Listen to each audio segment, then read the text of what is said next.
Well, some people share clothes or shoes with their friends, but what about a home? According to a new survey by JW Surety Bonds, nearly 15% of Americans, 15%, have co-purchased a home with a person other than their romantic partner. Meanwhile, 48% of Americans say they would consider it. Joining us now to discuss this is Mark Hamrick, Senior Economic Analyst and Washington Bureau Chief at Bankrate. Mark, good to see you. Good to see you, Chris. Thanks for having me. Well, I tell you, this sounds a little scary to me from where I'm sitting. But again, I'm 54. So what are some of the benefits of co-owning a home?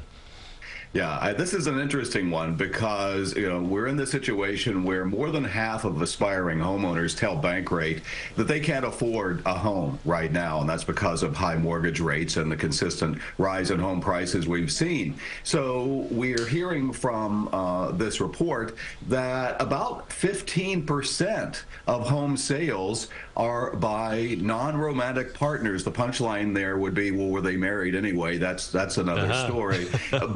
But the major reason is affordability, and one of the common reasons is they're doing it as an investment. It's not necessarily because they're best buds, but they're just trying to make some money in this housing market. Also interesting, Chris, that we're really talking about a low point of entry where people are making this purchase, because the average, according to this report, was about $90,000, and of course the average cost of a home nationally around $400,000, and double that and more, of course, around the New York City area. Well, so Mark, so let me ask you this then. So do you sense from the numbers that you're seeing nationwide, is this more people buying a house to cohabitate, or is this more people are getting together, buying and flipping a lot of homes, doing this more from an investment standpoint?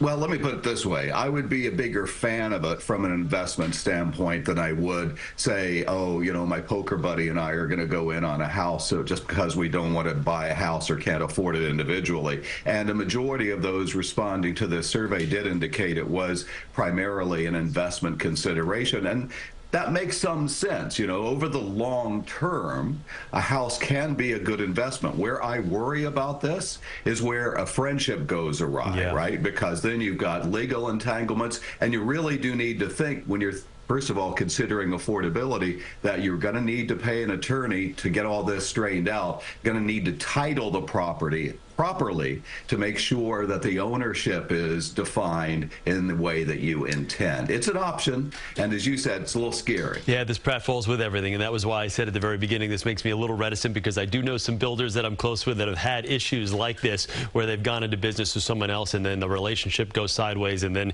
you're talking about a lot of money being spent on hammering down the details. Let's talk about some of the Gen Zers. They're most likely to co-own.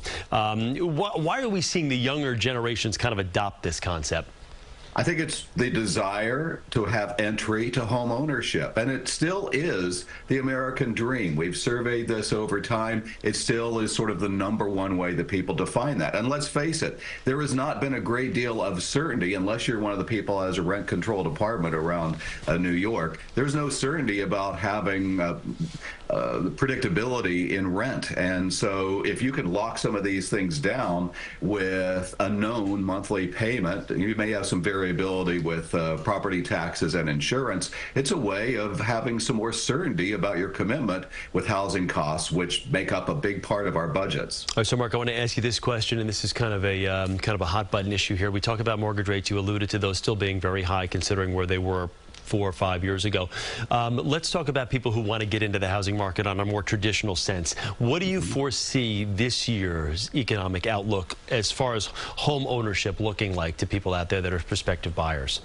I think there's some good news on the horizon here, Chris. And for example, just this week, the Bankrate average for a 30-year fixed rate mortgage went down to 7% even. We were at the peak of 8 last October. So we are moving down. Federal Reserve appears to be poised to lower interest rates. They don't have an exact correlation or lever to pull on mortgage rates, but these things do tend to dance in the same direction. So it's expected we might get a 30-year fix that's in the 6% range by the end of the year. That's going to help affordability. Home prices still pretty stable because we don't have enough supply of homes for sale. Got it. Mark, thank you very much. Always informative. Great to speak with you. Really good to see you.